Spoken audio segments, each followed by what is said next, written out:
New ইয়র্কের জ্যাকসনহাইটস থেকে আপনাদের সঙ্গে আছে আমি খালেদ মহিউদ্দিন। 2026-এর ফেব্রুয়ারি মাসের নির্বাচন সামনে রেখে রাজনীতির মেরুকরণ কেমন হবে সেটা নিয়ে আলোচনা এখন সব মহলে। এই নির্বাচন খুব নিরাপদ হবে কিনা, এই নির্বাচনের মধ্যে আসলে হতেও পারবে কিনা, এগুলি নিয়েও আলোচনা রয়েছে। জোটই বা কেমন হবে, এই নির্বাচনের সাথে কে কার, এই নির্বাচনে কোন রাজনৈতিক দলের সাথে জোট করছে, অনেক জটিলতা রয়েছে। সেই জটিলতা থেকে উত্তরণও কীভাবে করছে, এসব নিয়ে আলোচনা করার জন্য আজ আমাদের সঙ্গে রয়েছেন বিএনপি নির্বাহী কমিটির সদস্য ও চট্টগ্রাম 7 আসনে মনোনীত প্রার্থী জনাব হুম্মাম কাদের চৌধুরী। জনাব হুম্মাম কাদের চৌধুরী, আপনাকে আমাদের অনুষ্ঠানে স্বাগত জানাই। আপনি আমাদের সাথে যুক্ত হয়েছেন, সেজন্য আমাদের শুভেচ্ছা ও ধন্যবাদ জানবেন। আমাদের সঙ্গে আরও থাকছেন এনসিপির জ্যেষ্ঠ যুগ্ম আহ্বায়ক ও রাজনৈতিক পরিষদ সদস্য জনাব আরিফুল ইসলাম আদিব। জনাব আরিফুল ইসলাম আদিব, আপনি আমাদের সাথে যুক্ত হয়েছেন, সেজন্য আমাদের শুভেচ্ছা এবং ধন্যবাদ জানবেন। আমি জনাব হুম্মাম কাদের চৌধুরী, আমি একটা প্রশ্ন জনাব আদিবকেই করতে চাই। এই ব্যাপারে আপনার মতামত আমরা চাই, কিন্তু আপনার মতামতটা আমি জনাব আদিবকে শুনে তারপরে আপনাকে শুনতে চাই। জনাব আদিব, আপনি নিশ্চয়ই জানেন যে গতকাল একটি পত্রিকায় প্রকাশিত একটি প্রতিবেদনে এরকম বলা হয়েছে যে বিএনপির সাথে এনসিপি কতগুলি আসন চায়, কতগুলি মন্ত্রিত্ব চায়, কীভাবে আসন ভাগাভাগি করবে, এই সংবাদ প্রকাশের পরে তীব্র প্রতিক্রিয়া দেখা গিয়েছে আপনাদের দলের পক্ষ থেকে। আমাদের প্রশ্ন হচ্ছে যে পত্রিকাটি আসলে খবরটি উইথড্র করে নাই। তারা এরকম একটা বলেছে যে দলের ভিতর থেকেই কেউ না কেউ কথা বলেছেন, হয় বিএনপি থেকে, না এনসিপি থেকে, না দুই দল থেকেই। আপনার কাছে এটি কি মনে হয় যে আসলে কি আপনারা বিএনপির সঙ্গে কোনো আলোচনাই করছেন না, নাকি আলোচনায় নাম্বারটা ঠিক হয় নাই, নাকি আপনারা আসলে এককভাবেই নির্বাচনের কথা ভাবছেন, সব দলের সাথে আলোচনার পথ উন্মুক্ত রেখেছেন?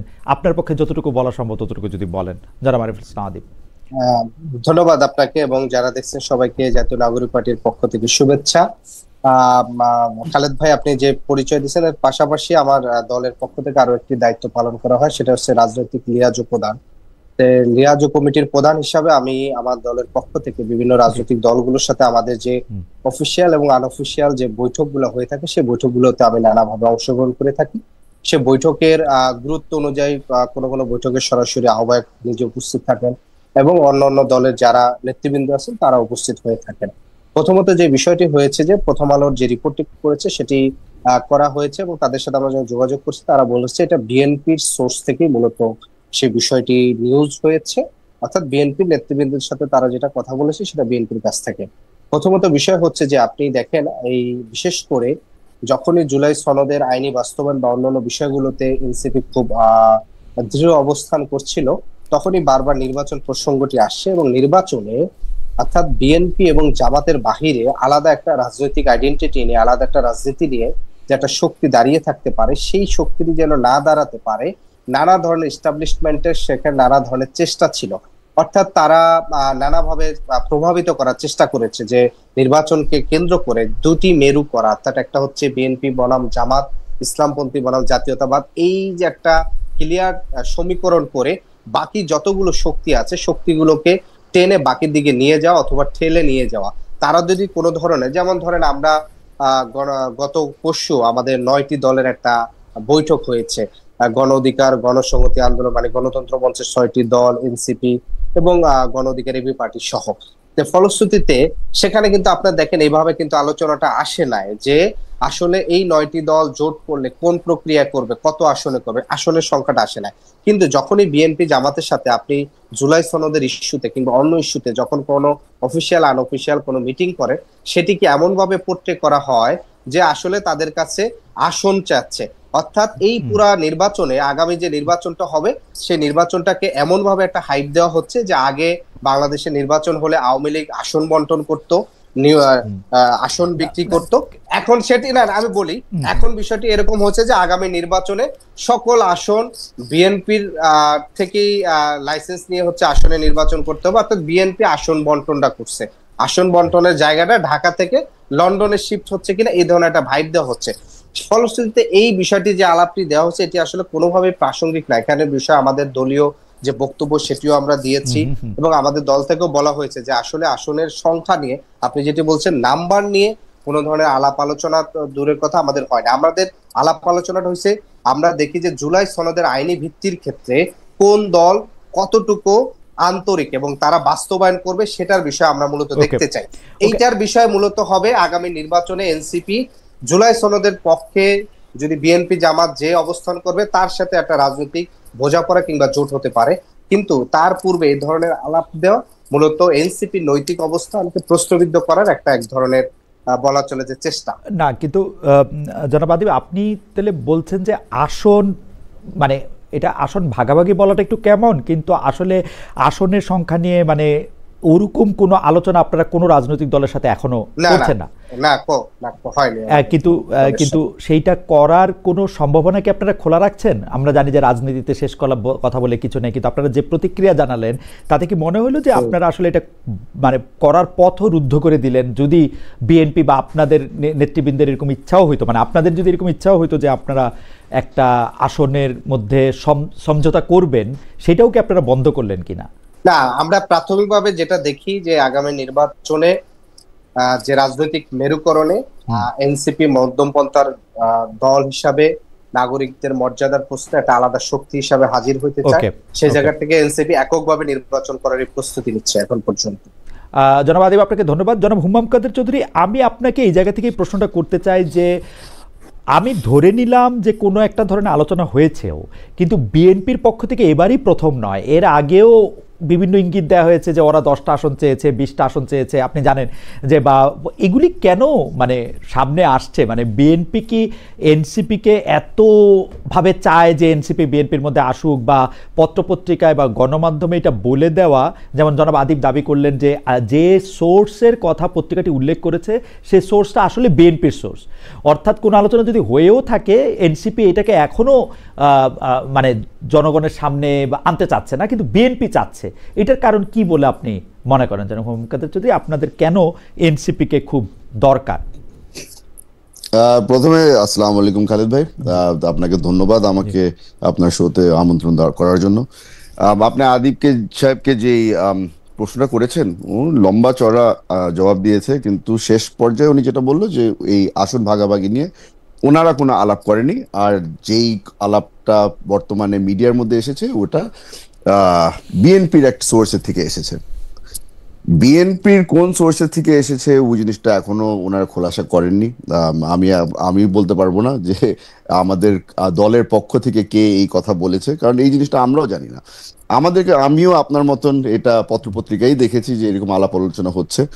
তবে যে জিনিসটা আপনি আমাকে জিজ্ঞেস করলেন যে বিএনপি কি আসলে এত চাচ্ছে এনসিপি কে, আমার দলের প্রধান বেশ কিছু বছর আগে ওনার একটা চিন্তাধারা ছিল। উনি একবার বলেছিলেন যে উনি সকলকে নিয়ে একটা সরকার গঠন করতে চায়। উনি কিন্তু ওখান থেকে সরে আসেননি, উনি এখনো চাচ্ছেন যে আমরা যদি এমন একটা সরকারকে গঠন করতে পারি যেখানে সব ধরনের সব পলিটিক্যাল মাইন্ডসেটের মানুষরা এসে যোগ দিয়ে আমরা যেটাকে মোটা দাগে সবাই ন্যাশনাল গভর্নমেন্ট হিসেবেই বলে।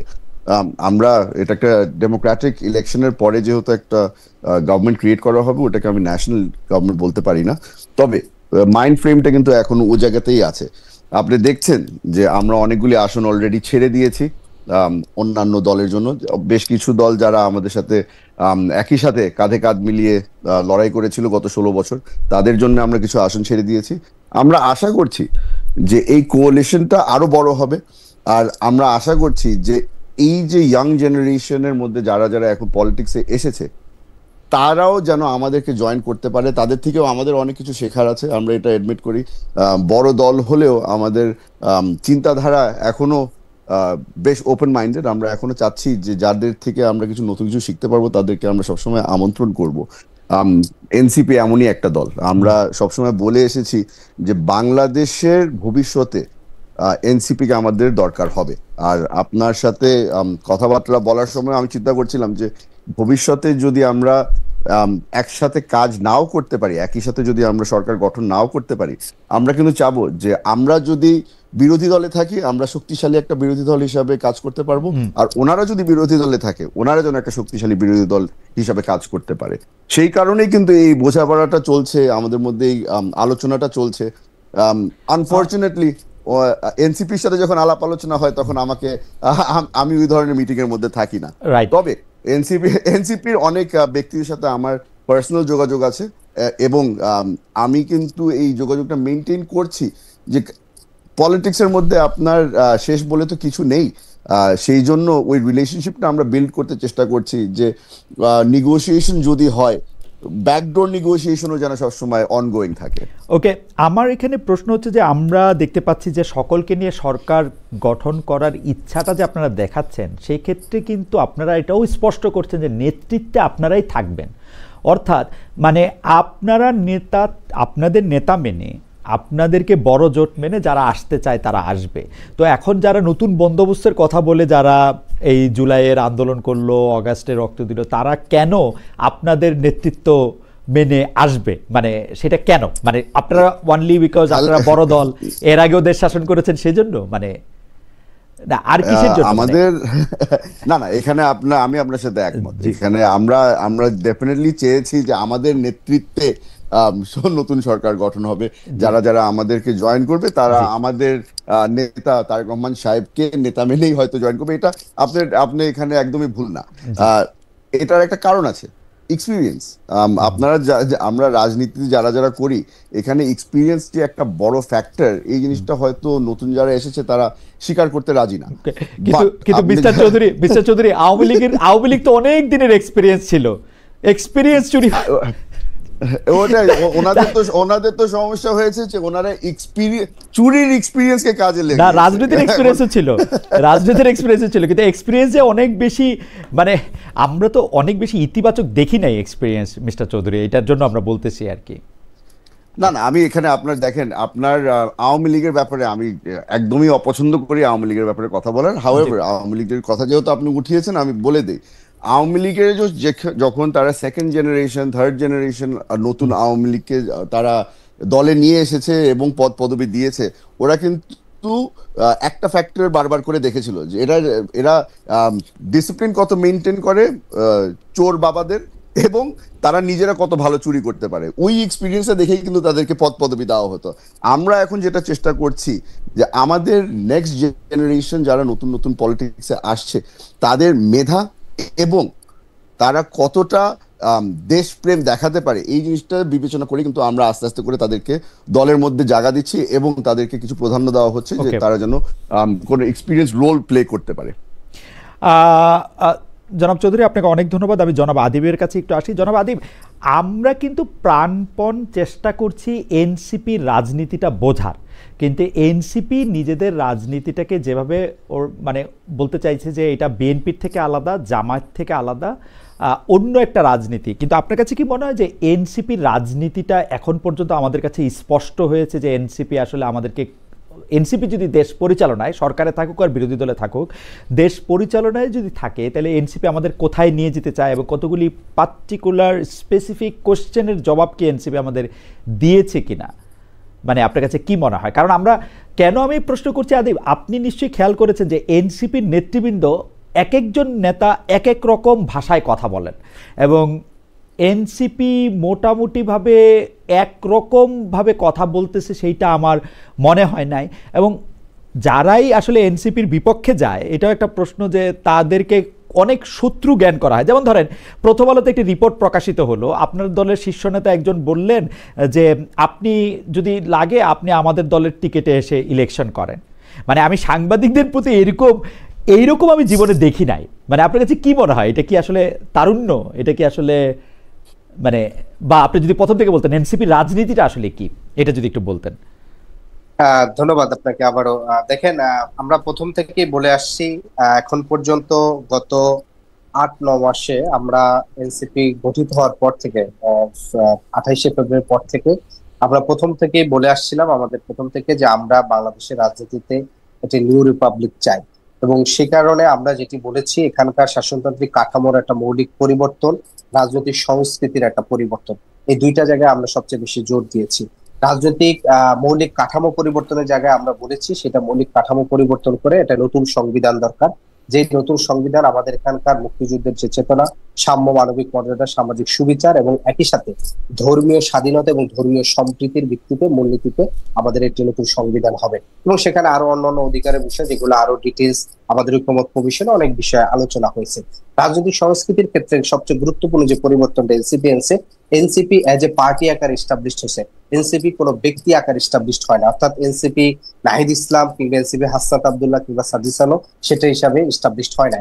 এনসিপি তার নেতৃত্বকে সবসময় বাংলাদেশে একটা জিনিস করেছে, সেটা হচ্ছে জবাবদিহিতা এবং তাকে কন্টিনিউয়াস প্রশ্নের মধ্যে দিয়ে নিয়েছে। সেটা তার দলীয় অভ্যন্তরীণ প্রশ্নের মধ্যে দিয়ে যেতে হয় এবং তার দলীয় নেতৃবৃন্দরা যদি কোনো রাজনৈতিক বক্তব্য বা মন্তব্যের ক্ষেত্রে তারা ভুল করে থাকে, সেটাকে তাকে পাবলিকের সামনে তাকে অ্যাপোলজি করতে, সেটাকে তার দলীয়ভাবে সেখান থেকে চেষ্টা করা হয়। ফলশ্রুতিতে এনসিপি বাংলাদেশের রাজনীতিতে একটি সমন্বিত লিডারশিপের একটা নতুন ডিনামিক্স নিয়ে আসছে। সেটা আপনি বাংলাদেশের রাজনীতিতে যেখানে আমরা দেখেছি যে বাংলাদেশের দু পরিবারের যে রাজনীতি দীর্ঘ 54 বছর ধরে চলে আসছে, শেখ পরিবার কিংবা জিয়া পরিবার, এর বাহিরে আমরা দেখেছি যে জামাত ইসলাম কিংবা জাতীয় পার্টি আলাদাভাবে একটা রাজনীতি করছে। সেই দলগুলোর ক্ষেত্রে জামাত ইসলাম যেহেতু ধর্মভিত্তিক রাজনীতি, তার একটা আলাদা রাজনীতি। জাতীয় পার্টি ফুললি একেবারে পরিবার ভিত্তিক। ফলশ্রুতিতে এনসিপি এখানে যে নিউ লিডারশিপ এবং সমন্বিত একটা লিডারশিপের যে একটা রাজনীতি, সেই রাজনীতির সংস্কৃতিটা এনসিপি নিয়ে আসে। এনসিপি আরো কিছু সংস্কৃতি পরিবর্তনের ক্ষেত্রে চেঞ্জ করার চেষ্টা করেছে, কিন্তু এখানে আমাদের এই চেষ্টাটা রাজনৈতিক সংস্কৃতি পরিবর্তনের ক্ষেত্রে শুধুমাত্র এটা এনসিপিরই দায়িত্ব না, বরঞ্চ এনসিপির পাশাপাশি এখানে বিদ্যমান যে বিএনপি আছে, আপনি জামাত বলেন, অন্যান্য দলগুলোকে একই সাথে দায়িত্ব পালন করতে হবে।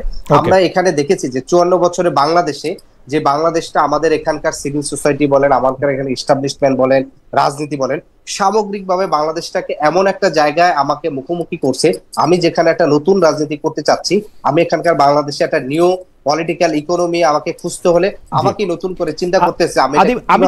আমি যদি একটু মাঝখান থেকে কথা বলি যে আপনি রাজনৈতিক সংস্কৃতির পরিবর্তন চেয়েছে এনসিপি, সে কথা বলেছেন, সংবিধানের পরিবর্তন চেয়েছে, সে সবই ভালো ভালো কথা, কিন্তু রাজনৈতিক সংস্কৃতির পরিবর্তনটা প্র্যাকটিসের ক্ষেত্রে এনসিপি কতটা করলো সেটা যদি আমরা পিছন থেকে তাকাই, তাহলে আপনি এটার মধ্যে কি দেখেন? আসলে বিএনপি, আওয়ামী লীগ, জাতীয় পার্টি বা জামায়াতে ইসলামী থেকে এনসিপি কিভাবে দল পরিচালনা করছে, তাদের ব্যয় কোথায় নির্বাহ করছে, তারা বাড়ি ভাড়া কোত্থেকে নিচ্ছে, তারা চাঁদাটা কিভাবে নিচ্ছে, কত টাকা, এইটার কোনোটাই অনেকটাই পরিষ্কার করার কথা, কিন্তু তা কিন্তু আসলে পরিষ্কার করা হয় নাই। বারবার, যেমন ধরেন আমি যদি আপনাকে একটা প্রশ্ন করি, আমরা বাংলাদেশে কিন্তু কমিউনিস্ট পার্টি দেখেছি, যে কমিউনিস্ট পার্টিতে হোল টাইমার হিসেবে তারা টাকা বেতন নিতেন। আপনাদের দলের প্রধান কি আপনাদের দল থেকে বেতন নেন? আপনি কি আপনাদের দল থেকে বেতন নেন? এই প্রশ্নগুলি আসবে। মানে আমরা যদি রাজনৈতিক সংস্কৃতি পরিবর্তনের মধ্যে অর্থ সমাগম এবং অন্যান্য জায়গা থেকে এই কথাগুলি বলি, তাহলে কিন্তু অনেকগুলি জায়গায়, যেমন আরেকটা বলি, এটা আমি শেষ, যে আপনারা কিন্তু কারো কারো সমালোচনা করেন, ধরেন কোনো ব্যবসায়ীর সমালোচনা আপনি করবেন এবং কোন ব্যবসায়ীর সমালোচনা আপনি করবেন না, সেটাও কিন্তু আপনারা ঠিক করেন। কারণ আমরা তিনটা একই ধরনের পচা ব্যবসায়ীর ক্ষেত্রে দেখি যে একটাকে আপনারা সমালোচনা করছেন, একটাকে করছেন না। এইটারও তো নিশ্চয়ই কোনো কারণ নিচে থাকবে, যেটা রাজনৈতিক কারণ। না, এখানে প্রথমত বিষয় হচ্ছে, আমি আপনাকে বলি, সেটি হচ্ছে যে আপনি যেটি বলেছেন যে ব্যয়ভার বহনের, দেখেন আমি সেই জায়গাটি পাল্টা প্রশ্ন করেছি যে আমরা 54 বছরে বাংলাদেশে, আপনার যখন আবার এখানে বলে যে তরুণরা নতুন রাজনীতি করতেছে, তারা শিখতেছে, তারা শিখতেছে, আমরা যখন শিখার চেষ্টা করতেছি, আমরা দেখতেছি আমাদের সামনে কোনো ভালো উদাহরণ নাই। ফলশ্রুতিতে আমাদের যেটা হচ্ছে যে প্রতিনিয়ত আমাকে থিসিস, অ্যান্টিথিসিস এবং আমাকে মানে অন টেস্ট কন্টিনিউয়াসলি বিভিন্ন প্রসেস আমাকে চেষ্টা করতে হচ্ছে। আপনি যেটি বলছেন যে আপনাদের প্রধান, দলীয় প্রধান, সে এখান থেকে খরচ নিবে কিনা, আমাদের নতুন যে খসড়া গঠনতন্ত্র রয়েছে, সেই খসড়া গঠনতন্ত্র অনুযায়ী এনসিপি শুধুমাত্র কেন্দ্র না, একেবারে উপজেলা পর্যন্ত যারা মূল সংগঠক হিসাবে 2 থেকে 3 জন যারা ফুল টাইম পার্টি করবে, তাদের জন্য এনসিপি একটা আর্থিক কাঠামো কিংবা পার্টি থেকে একটা কাঠামোর চিন্তা ভাবনা করছে। এখনো সেটি বাস্তবায়ন এখনো হয় না, কারণ আমরা মাত্র পথ চলা শুরু করছি। একই সাথে আমাকে 3টি কাজ করতে হচ্ছে, আমাকে নিয়মিত রাজনৈতিক যে বহাসগুলো হচ্ছে সেটা অংশগ্রহণ করতেছে, আমাকে দলকে শক্তিশালী করতে হচ্ছে, একই সাথে আমাকে যে আসলে এই কোন পলিটিক্যাল পার্টি কিভাবে চাঁদা নিবে এবং সেটা কিভাবে জনসমক্ষে এটা রাখবে, এগুলিও কি আপনারা ঠিক করেছেন? এখানে বিষয় যেটা হচ্ছে যে আমাদের যে পাবলিকলি আমাদের চাঁদা উত্তোলনে, চাঁদা বলতে আমাদের যে ডোনেশন যে সিস্টেম আছে, সেখানে আমাদের যারা শুভাকাঙ্ক্ষী, আমাদের দলের যারা কর্মী, তারা সরাসরি নিজেরা দিয়ে থাকেন, অনেকে নগদ দিয়ে থাকেন। একই সাথে আমাদের সেন্ট্রাল কমিটি থেকে শুরু করে আমাদের তৃণমূল পর্যন্ত, উপজেলা পর্যন্ত আমাদের যে কমিটি কাঠামো আছে, সেই কমিটির যারা দায়িত্বে আছেন তারা তাদের ব্যক্তিগত পেশাগত জায়গা থেকে শুরু করে নিজেরা যতটুকু পারে সক্ষমতা অনুযায়ী করে থাকেন। এর পাশাপাশি শুভাকাঙ্ক্ষীরাও দিয়ে থাকে। জি, এখানে প্রকাশের আমরা কিভাবে প্রকাশটা করব সেটার আমি তো যেটা বললাম আপনাকে, যে আমরা কোন প্রক্রিয়া ইকোনমি পলিটিক্যাল ইকোনমিটা আমরা কিভাবে এখানকার এস্টাবলিশ করবো একটা নতুন উদাহরণ দিব, এটা নিয়ে আমরা কাজ করতেছি। আপনাদেরও যদি বেটার কোনো সলিউশন কিংবা সাজেশন কিংবা প্রস্তাবনা থাকে সেটাও দ্বারা আমাদেরকে আমার কাছে তো কোনো বেটার সাজেশন না, আমার কাছে একটাই সাজেশন, যা কিছু সবকিছু স্বচ্ছ করা আর কি, আর কোনো কিছু না। যে আপনি যদি 5 টাকা কাউকে দেন, 10 টাকা কারো কাছ থেকে নেন, সেটা খালি প্রকাশ্যে থাকা। আরেকটা প্রশ্ন এই পর্যায়ে আপনার কাছে, শেষ প্রশ্ন, সেটা হচ্ছে যে আমরা এনসিপি রাজনীতিটা বুঝতে চাই বলে এটিও বুঝতে চাই আসলে এনসিপির রাজনীতিতে ধর্ম কিভাবে ব্যবহৃত হবে, শিক্ষা, নারী শিক্ষা, সেগুলি কিভাবে করা হবে, সেই ব্যাপারে কি আসলে একটা পরিষ্কার জায়গায় কি এনসিপি পৌঁছেছে? যেমন জামায়াতে ইসলামীর জায়গাটা একরকম ভাবে আমরা বুঝতে পারি, আপনি বলতেছিলেন জামায়াতে ইসলাম একটি ধর্ম ভিত্তিক দল, আপনাদের ক্ষেত্রে কি এইটা বলা হচ্ছে যে আপনারা ধর্ম ইস্যুটাকে কিভাবে ডিল করবেন, নারী বা নারীর প্রতি ব্যবহারটাকে আপনারা কিভাবে ডিল করবেন, সেটা কি পরিষ্কার হয়েছে? প্রথমত বিষয় হচ্ছে যে আমাদের এখানে এখন পর্যন্ত যে বেসিক জায়গাটা ঠিক আছে, ধর্মের ক্ষেত্রে, শুধু ধর্মের ক্ষেত্রে আমরা যে বিষয়টা বলছি, বাংলাদেশের মানুষের, নাগরিকদের যে এখানকার ধর্মীয় বিশ্বাস এবং ধর্মীয় মূল্যবোধ আছে এবং এখানকার জনগোষ্ঠীর যে সাংস্কৃতিক মূল্যবোধ এবং বিশ্বাস ঐতিহ্য আছে, সেটার সাথে সাংঘর্ষিক কোনো কিছুই হচ্ছে এনসিপি কোনো জনগোষ্ঠীর উপর চাপিয়ে দেওয়া কিংবা তার এজেন্ডার ভিতরে চাপিয়ে দেওয়া, সেই চেষ্টাটা এনসিপি করবে না। দ্বিতীয়ত বিষয় হচ্ছে যে আপনার নারীর ক্ষেত্রে যেটা হচ্ছে যে আপনি দেখেন যে এইবার ঐক্যমত কমিশনে একটি, আমাদের ক্ষেত্রে সম্বন্ধে এটা খুব এক্সেপশনাল হয়েছে, নারীর ক্ষেত্রে যে প্রস্তাবনাটা ঐক্যমত কমিশন দিছে সেখানে একমাত্র আমরাই হচ্ছে একটা পজিটিভ নোট অফ ডিসেন্ট দিয়েছি।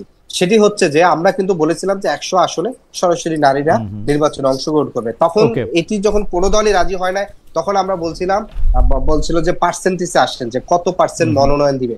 আমরা সেক্ষেত্রে বলেছিলাম যে ন্যূনতম 20% যেন দলগুলো তাদের মনোনয়নে সরাসরি যেন ন্যূনতম 20% দেয়। আপনি দেখছেন যে ইতিমধ্যে জাতীয়তাবাদী দল তাদের 238 জনের দিচ্ছে, সেখানে মাত্র 10 জন, তার ভিতরে বেগম খালেদা জিয়া বাদে বাকি থাকে 7 জন। তো ফলে সেখানে আমরা বলেছিলাম যে ন্যূনতম 15 হলে মিনিমাম 50 জন হওয়ার কথা, কিন্তু আমরা যেটি দেখলাম সর্বশেষ ঐক্যমত কমিশন সেটা 5% সেটা ঠিকই আছে, সেটা ঠিকই আছে আদিব, আপনি এটা ঠিকই ধরেছেন, কিন্তু আমরা আপনার কাছে আবার আসবো। কিন্তু আমরা যে আপনাদের রাজনৈতিক পরিষদ দেখি, আপনাদের যে 10 জন আসলে শীর্ষস্তরের নেতা দেখি, তার মধ্যে নারীর সংখ্যা তো 1 জন বা 2 জন, সেটিও নিশ্চয়ই মনে রাখবেন। না, এখানে আমি বলি, একটু জাস্ট আমাকে 30 সেকেন্ড বলতে দিবেন। বাংলাদেশের ইতিহাসে যে কোনো রাজনৈতিক দলের বিগত সময় এবং গত 50 বছরে সর্বোচ্চ নীতি নির্ধারণী ফোরামে 30% সর্বোচ্চ এনসিপিতে আছে। সেটাতে আপনারা কি করেছেন? না আদিব, আমি বলি আপনারা খুবই স্মার্ট, তো আপনারা কি করেছেন? আপনারা প্রথম 10 জনের পরে আবার এটাকে 100 জনের মধ্যে দিয়ে আপনারা 30 জন আনতে পারবেন, কিন্তু প্রথম 10 জনে 3 জন। আমি তথ্যটা দিচ্ছি, আমি বলি আমাদের প্রথম 10 জনের 3 জনই নারী। আমাদের সিনিয়র যুগ্ম আহ্বায়ক আমাদের সামান্তা শারমিন আপু, তিনি রাজনৈতিক প্রোটোকলে আমার উপরে সিনিয়র, এবং আমাদের সিনিয়র যুগ্ম সদস্য এই 10 জনের মধ্যে 3 জন নারী। আপনি মনে করছেন যে এই 30%ই সর্বোচ্চ নীতি নির্ধারণ, সর্বোচ্চ নীতি নির্ধারণের 30% নারী, মানে এটা সিনিয়র যুগ্ম সদস্য সচিব, এবং এটা বাংলাদেশের কোন দলে নাই। আপনার জামাতের সর্বোচ্চ নীতি নির্ধারণী ফোরাম 19 জনের, সেখানে 1 জন নারী নাই। বিএনপির স্থায়ী কমিটি 16 জনের, সেখানে নারী 1 জন। আপনি গণসংহতি আন্দোলনের 7 জনের 1 জন।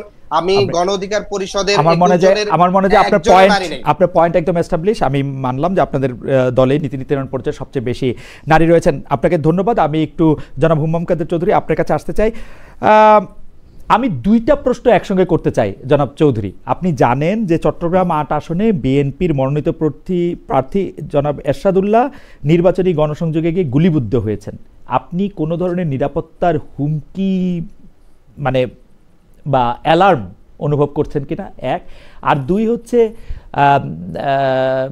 উত্তরাধিকারের রাজনীতির প্রসঙ্গ বারবার ঘুরে ফিরে আসছে। আপনিও একটি ঐতিহ্যবাহী রাজনৈতিক পরিবারের উত্তরাধিকারেই রাজনীতিতে এসছেন। এই ব্যাপারটাকে আপনি পজিটিভ মনে করেন, নেগেটিভ মনে করেন? আপনি কি মনে করেন যে ধরেন একজন হুম্মাম কাদের চৌধুরীর আসলে অনেক লেটারাল এন্ট্রি হয়, যে মানে উনি অটোমেটিক, যেমন আমি যদি আজকে আপনার দলটি করতাম, আমার আজকে আপনার অবস্থানে আসতে আসলে জীবনেও আসতাম কিনা আমি জানি না। মানে ব্যাপারটা হচ্ছে এইটা কি আসলে ফেয়ার হইতেছে কিনা অন্য সবার জন্য। বাট চৌধুরী পরিবারের যে কেউ যে কোনো সময় রাজনীতিতে আসবেন, আপনারা খুব একটা লেটারাল এন্ট্রি হবে, এইটা একটা খুব ভালো কথা কিনা, এইটা খুব ভালো কথা কিনা। বাংলাদেশের রাজনীতিতে শেখ পরিবার বা জিয়া পরিবারের একটা স্টেক থেকেই যাবে সবসময়। আপনি যদি একটু বলতেন প্রথমে নিরাপত্তার কথা যদি একটু বলে, তারপরে যদি উত্তর থেকে রাজনীতিটা বলতেন। প্রথমে নিরাপত্তা নিয়ে তো আমরা 5ই অগস্টের পর থেকেই আমরা সকলেই একটু টেন্স তো ছিলামই, কারণ আপনি জানেন যে হয়তো আওয়ামী লীগের সিনিয়র লিডারশিপ পালিয়ে গেছে, বাট এখনো কিন্তু আওয়ামী লীগের যারা গ্রাউন্ড ওয়ার্কার্স বলেন অথবা তাদের ক্যাডার ভিত্তিক যারা আছে, তারা কিন্তু এখনো আইদার অন্য কোনো দলের শেল্টারে লুকিয়ে আছে, অথবা আমরা যেটা এখন আপনি ঢাকায় ছিলেন, আপনি জানেন যে প্রতিটা পাড়ায় কিন্তু বলা হয় যে চিটাগংয়ের আওয়ামী লীগ ঢাকায় লুকিয়ে আছে, ঢাকার আওয়ামী লীগ কুমিল্লায়, কুমিল্লার আওয়ামী লীগ ফেনীতে, এভাবে করে তারা কিন্তু এখনো যেটা আমরা বুঝতে পারি যে আন্ডার শ্যাডো আন্ডার কভার তারা এখনো বাংলাদেশেই আছে। তো অবভিয়াসলি আপনার হয়তো মনে আছে যে 5ই অগস্টের পর একটা অভিযান চালানো হয়েছিল, যেখানে আওয়ামী লীগের যারা বৈধ অস্ত্রধারী আছে তাদেরকেও বলা হয়েছিল যে তারা যেন এসে থানার মধ্যে এগুলো জমা দিয়ে দেয়। কতগুলি অস্ত্র জমা হয়েছে এটা আপনার ভালো করে জানা আছে। এই অস্ত্রগুলি এখনো কিন্তু সার্কুলেশনের মধ্যেই আছে। আমি জানি না, এখনো তদন্ত চলছে এরশাদুল্লাহ সাহেবের উপরে যারা হামলা করেছে তারা কারা ছিল, তারা আওয়ামী লীগের ছিল নাকি অন্য কোনো দলের ছিল আমরা এখনো বলতে পারছি না। কিন্তু আমার যেটা অ্যাসাম্পশন ওটা হচ্ছে গিয়ে যে অস্ত্র ব্যবহার করা হয়েছে, আই এম শিওর এটা কিন্তু একটা লাইসেন্স অস্ত্র নিশ্চয়ই ছিল, কারণ আওয়ামী লীগ সরকারের সময় তারা ঘন ঘন এভাবে করে অস্ত্র লাইসেন্স দিয়ে বেড়াচ্ছিল। তো ওই জন্য বলবো যে আমাদের ডেফিনেটলি কিছুটা তো টেনশন হয় যখন আমরা কোনো ধরনের বড় ধরনের প্রোগ্রাম করি বা কিছু করি। আপনি জানেন যে দলটা যেহেতু বড়, আমার এলাকার মধ্যে অনেক ব্যক্তি আছে যাদেরকে হয়তো আমি নামে চিনি না বা চেহারায় চিনি না, তারা আগে অন্য কোনো দলের ছিল না কিনা তাও আমি বলতে পারবো না। এখন অনেকেই চলে এসেছে, নমিনেশন যেহেতু হয়ে গেছে অনেকেই চলে এসেছে, তো এখন আমার মধ্যে তো একটা সবসময় টেনশন থাকেই যে অচেনা চেহারা অনেক বেড়ে গিয়েছে, তো এরা কারা। তো এই জিনিসটা নিয়ে আমি বলবো যে বাংলাদেশের প্রতিটা আসনের মধ্যেই প্রতিটা রাজনৈতিক ব্যক্তির মধ্যেই এই একটু কেয়ারফুল হওয়া দরকার আছে। আর এই জিনিসটা আমি খালি আমার দলের ব্যাপারে বলবো না, এটা বাকি সব দলকেও আমি সতর্ক করে রাখবো। সেকেন্ডলি আপনি যেই প্রশ্নটা করলেন আমার এন্ট্রি ইনটু পলিটিক্স, হ্যাঁ, আমার বাবার হাত ধরে আমি রাজনীতিতে এসেছি। আব্বা জীবিত ছিল যখন আমি আস্তে আস্তে করে আব্বার পিছন পিছন হাঁটতাম। পরবর্তীতে আমাকে যখন দলের একটা পোস্টে আনা হলো, ওটা কিন্তু আমি জানি না খালেদ ভাই আপনি জানেন নাকি না, বাট তারেক রহমান সাহেব আমাকে নির্বাহী কমিটির সদস্য বানিয়েছিল আমার গুম হওয়ার 2 দিন পরে। ওনার ধারণাটা ছিল যে আমার প্রোফাইল যদি ইনক্রিজ করা হয় তাহলে হয়তো আমি জানে বেঁচে যাব, গুম তো হয়ে গিয়েছিলাম, হয়তো আমাকে মেরে ফেলবে না। ওভাবে করে ওই বিবেচনা করেই কিন্তু আমাকে একটা দলের পোস্টে আনা হয়। পরবর্তীতে আমি ফিরে যখন আসি তখন আবারও তারেক রহমান সাহেবের নির্দেশেই লো প্রোফাইল ছিলাম কিন্তু রাজনীতিতে ইনভলভ ছিলাম। হয়তো আপনার মনে আছে একটা স্লোগান দেওয়ার কারণে আমার প্রোফাইলটা অনেক হাই হয়ে গিয়েছিল, এবং এগুলা বিবেচনা করে কিন্তু আমাকে এখন নমিনেশন দেওয়া হয়েছে। তো আমার মনে হয় না যে, হ্যাঁ কিছুটা তো সিম্পলিফাই হয়েছে, হয়তো বাবার নামের কারণে আমার পরিচয়টা হাইলাইট বেশি হতো, তবে সবার জন্য কিন্তু একই রকম না। যারা যারা অন্যান্য রাজনৈতিক ব্যক্তিরাও আছে যারা হয়তো পলিটিক্যাল ব্যাকগ্রাউন্ডের থেকে আসে, তাদের জন্য কিন্তু সিচুয়েশন আরো ডিফিকাল্ট ছিল। আমার সিচুয়েশনটা আমি বলবো যে ওয়াজ সিম্পলার। ওকে মিস্টার চৌধুরী, আমার কাছে এইটা একটু জানতে ইচ্ছা করে যে রাজনীতিটা আপনার কাছে কি? এটা কি একটা প্রফেশন, এটা কি একটা প্যাশন, এটা কি আপনি একটা উত্তরাধিকার, একটা টর্চ বিয়ারার হিসেবে আপনি নিজেরে মনে করেন? মানে রাজনীতি আপনার কাছে আসলে কি মানে তৈরি করে? আপনি যেমন it's a mix. It's a complete mix. আমি আপনাকে বলতে পারি যে আমি কিন্তু again একটু পার্সোনাল জায়গায় চলে যাচ্ছি, কিন্তু আমার বড় ভাই কিন্তু ইজ এ বিজনেসম্যান। আমার বড় ভাই সবসময় আমার ফ্যামিলির মধ্যে সবাই মনে করতো যে eldest in the family politics করবে। আমার ভাইয়ের ইন্টারেস্ট ছিল না পলিটিক্স এর মধ্যে, আমার সবসময় পলিটিক্স এর মধ্যে ইন্টারেস্ট ছিল। পরবর্তীতে আমি চিন্তা করেছিলাম যে অ্যাজ আ প্রফেশন হিসাবেই আমি পলিটিক্স করব, যেহেতু একটা সুযোগ হয়েছিল, আমার ইন্টারেস্টও ওখানে ছিল। পরবর্তীতে যখন অ্যাকচুয়ালি পলিটিক্স এর মধ্যে চলে এসেছি না, তখন একটা দায়িত্ব পালন করার জন্য এসেছি। এটা হয়তো অনেক মানুষ বুঝতে কষ্ট হবে, কিন্তু বাবা যেই জায়গাটা খালি রেখে গিয়েছিল, এলাকার মানুষজন সকলেই কিন্তু আমাদের দিকে তাকিয়েছিল যে এখানে আমাদেরকে নেতৃত্ব কে দিবে, এখানে আমাদের দেখাশোনা কে করবে, আমাদের কষ্টের কথাগুলি আমি কাকে গিয়ে বলবো। ওভাবে করে কিন্তু আমি প্রথমে এসেছিলাম জাস্ট অ্যাজ এ কেয়ারটেকারের থেকে পরবর্তীতে নেতা হওয়ার একটা সুযোগ হয়েছে। মিস্টার চৌধুরী, আমি যদি এখন প্রশ্নটা এমনি করি, যে প্রশ্নটা আমি আদিবকে করছিলাম যে পলিটিক্স কি আপনার জন্য লাভজনক, আমি অর্থনৈতিক লাভের কথা বলতেছি। আপনি তো নিশ্চয়ই ঘরের খেয়ে বনের মোষ তাড়ান না, মানে আপনার তো মানে এটা মানে পলিটিক্সটা তো একটা ইয়াও হইতে হবে যে মানে আপনি কি এটা থেকে লাভ নেন, বেতন নেন, কি করেন, মানে এটা আমি আমার আলহামদুলিল্লাহ একটা আমার জন্য একটা খুব ইজি রাস্তা হয়ে গেছে। ফ্যামিলি বিজনেস আছে, তো ফ্যামিলি বিজনেসের মধ্যে আমার রোলটা খুবই ছোট। আমার ভাই আমার ব্যবসা দেখে, আমাকে সুযোগ করে দিয়েছে রাজনীতি করার। But at the same time আপনি যদি জিজ্ঞেস করলেন যে লাভ হয় নাকি না, লাভ হয়। লাভটা আমি কি ওটা বলে দিই। আমি আমার লেগেসি ক্রিয়েট করার জন্য, আমার দেশের জন্য কিছু ভালো করে রেখে যাওয়ার জন্য, আর সত্যি করে বলতে যদি একদম জেনুইন আনসার দিতে হয় না, তাহলে বলবো যে ইতিহাসের পাতার মধ্যে যেন আমার ব্যাপারে কিছু ভালো লেখা হয়, এই জিনিসটা চিন্তা করে কিন্তু রাজনীতিতে এসেছি। ওকে, এইবার আমি যদি হুম্মাম কাদের চৌধুরীকে রিপ্লেস করি বিএনপি দিয়ে, তাইলেও কি আপনি একই কথা বলতে পারবেন যে বিএনপির ধরেন ভাইয়ের ব্যবসা আছে, পরিবারের মানে অনেক, চিটাগাংয়ের গেলে চিটাগাংয়ের অনেকখানি জায়গায় মানে আপনাদের পদচিহ্ন আছে, রাউজান তো আছেই। তো আমি কি বিএনপির ক্ষেত্রে এটা বলতে পারি? আমরা তো দেখি যে রাতারাতি আওয়ামী লীগের লোকরা যেরকম বড়লোক হয়েছে, বিএনপির লোকেরাও এই 1-1.5 বছরে মনে করতেছে তাদের অনেক কিছু করে ফেলতে হবে। ওইটার আপনি কিভাবে ব্যাখ্যা করবেন? যে এখানে বিএনপি আসলে বাংলাদেশের মধ্যে এখন সবচেয়ে বড় দল হয়ে গেছে বিএনপি। বিএনপির মধ্যে আমরা যেটা আগে অনেক সহজ ছিল, খুব কম মানুষ বিএনপি জয়েন করতে আসতো, এখন তো দেখবেন যে মানে ঝাঁকে ঝাঁকে মানুষ আসে বিএনপি জয়েন করার জন্য। তা আমাদের এখন কিন্তু আস্তে আস্তে করে কমিটি ক্রিয়েট করতে হচ্ছে যে কাদেরকে আমরা বিএনপিতে আসতে দিব, অথবা কাদেরকে আমরা বিএনপিতে কোনো পোস্ট হোল্ড করতে দিব। যেই জিনিসটা আমি বলবো বিএনপির সবচেয়ে বড় অ্যাডভান্টেজ, ওটা হচ্ছে গিয়ে যে আপনি আদিবকে যে জিনিসটা জিজ্ঞেস করলেন না যে এনসিপি কিসে বিশ্বাস করে, তারা কোন পলিটিক্স এর মধ্যে বিশ্বাস করে, ও খুব লম্বা চড়া আনসার দিয়েছে, কিন্তু কোন মানে ফ্যাক্টটা কি আমি এখন কিন্তু বুঝতে পারলাম না। আমাদের মধ্যে একটা ইউনিফাইং ফ্যাক্টর হচ্ছে গিয়ে যে আমরা সবাই ন্যাশনালিজমের মধ্যে বিশ্বাস করি। আর আমাদের আপনি কি ন্যাশনালিজম ডিফাইন করতে পারবেন? আমি অ্যাকচুয়ালি ন্যাশনালিজমটা ডিফাইন করতে পারবো। এই জিনিসটা গতকালকে আমি এটা নিয়ে আলাপ আলোচনা করছিলাম। আপনার বাংলাদেশের বাইরে আপনি যখন ন্যাশনালিজম নিয়ে কথা বলেন না, তো ওটা কিন্তু একটা খুব খারাপ কনোটেশন চলে এসেছে, স্পেশালি ওয়েস্টের মধ্যে। ওটা হচ্ছে গিয়ে যে আপনি you are going to be very close minded, আপনার ইকোনমিও আপনি ক্লোজ করে রাখবেন, বাইরের কাউকে ঢুকতে দিবেন না।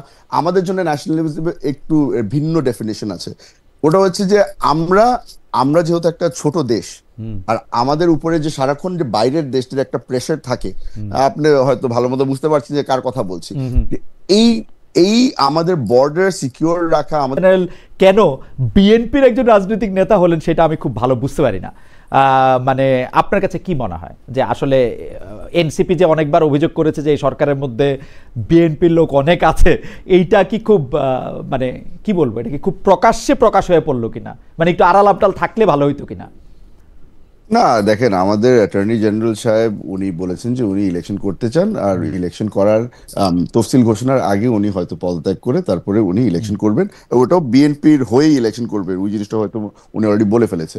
এখন এই জিনিসটা সঠিক হলো কি হলো না, এটা তো আমি মনে করি যে একই কাতারে প্রশ্নটা করা উচিত ছিল যে আপনার বাকি উপদেষ্টারাও যারা বর্তমানে দেশ পরিচালনা করছে, তারাও পদত্যাগ করে তারা এনসিপি জয়েন করে বা অন্যান্য কোনো দল জয়েন করে কোনো প্রভাব ফেলবে নাকি না, তোরা এই জিনিসটা সঠিক কিনা, এই জিনিসটা আমার মনে হয় যে জনগণের উপরে ছেড়ে দেওয়া উচিত।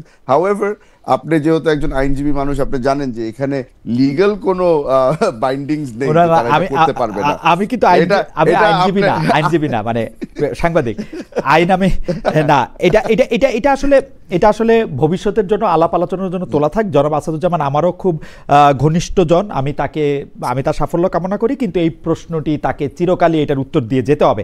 আপনার জন্য আমার মনে হয় যে খালেদ ভাই এই জিনিসটা আপনি সঠিক ধরেছেন যে এই আমার হয়তো বলাটা ঠিক হবে না, হয়তো আনপপুলার একটা জিনিস হয়ে যাবে। হাউএভার এই জিনিসটা is not a legal matter, it is a moral matter. এই জিনিসটা মোরালি ঠিক আচ্ছা। নাকি না, এটাই হলো কি আপনার আসল প্রশ্ন। মোরাল ব্যাপার তো আরো মারাত্মক ব্যাপার হলো লিগ্যাল ব্যাপার চেয়ে।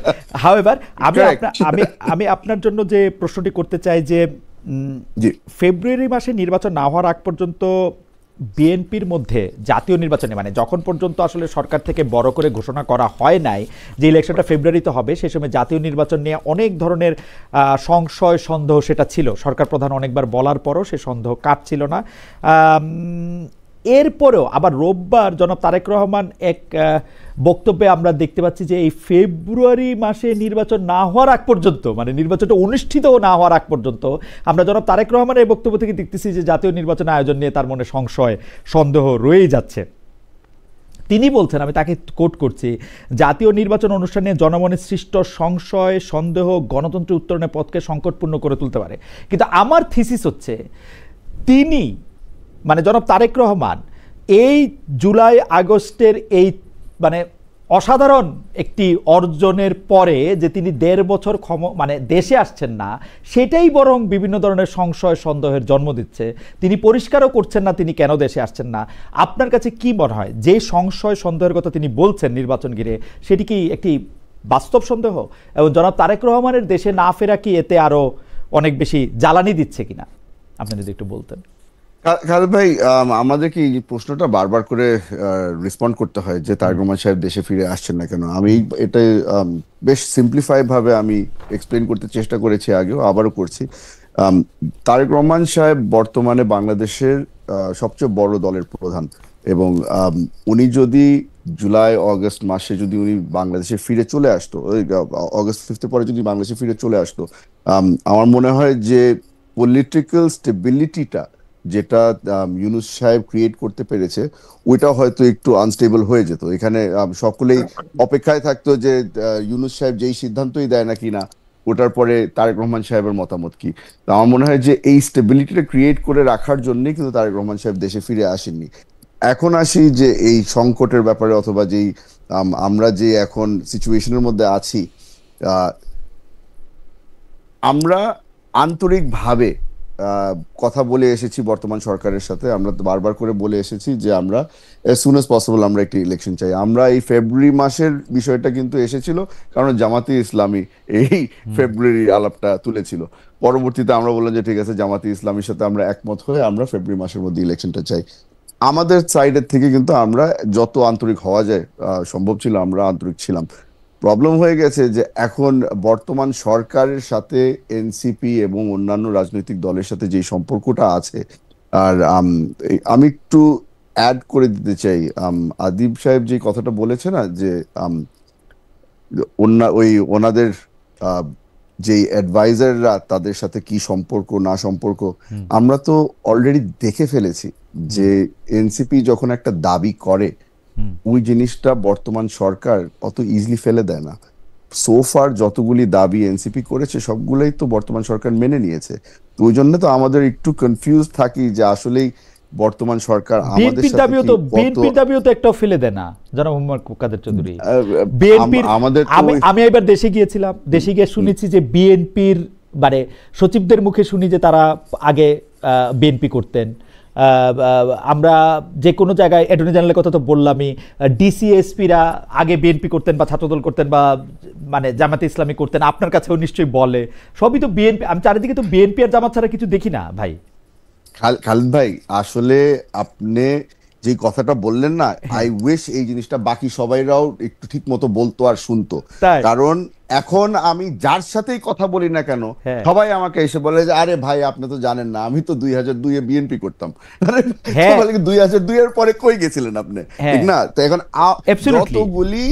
যতগুলি পেঙ্গুইন ছিল হ্যাঁ। আওয়ামী কোট পরা, হ্যাঁ। সবগুলি এখন সাথে সাথে স্লিভ আমি তো লাগায় এবার- ফেলছে, আমি আর তো এবার সবাই গিয়া- এখন বলে যে আমরা সব বিএনপি। আমি তো এবার গিয়া সবাইকেই বিএনপি দেখলাম, সবাইকে জামাত দেখলাম, গর্ব নিয়ে বলতেছে ছাত্রদল করতাম। তুমি একটু বলে দিও কারোর সাথে দেখা হইলে, হুমাম কাদের চৌধুরীকে একটু বললো আমাকে একটু প্রমোশন দিয়ে দিতে। সিরিয়াসলি অলমোস্ট খালেদ ভাই, আমি গত বছর খানেকের মধ্যে আমি অনেক মানুষ এসে আমার সাথে দেখা করেছে, জড়ায় ধরেছে, হ্যাঁ। জড়ায় ধরে আমাকে কান্না করে বলেছে যে আমি আপনার বাবার সবচেয়ে পুরানো কর্মী, হ্যাঁ। আমার বিশ্বাস করবেন না আমার উপর দিয়ে কত ধরনের নির্যাতন চলেছে।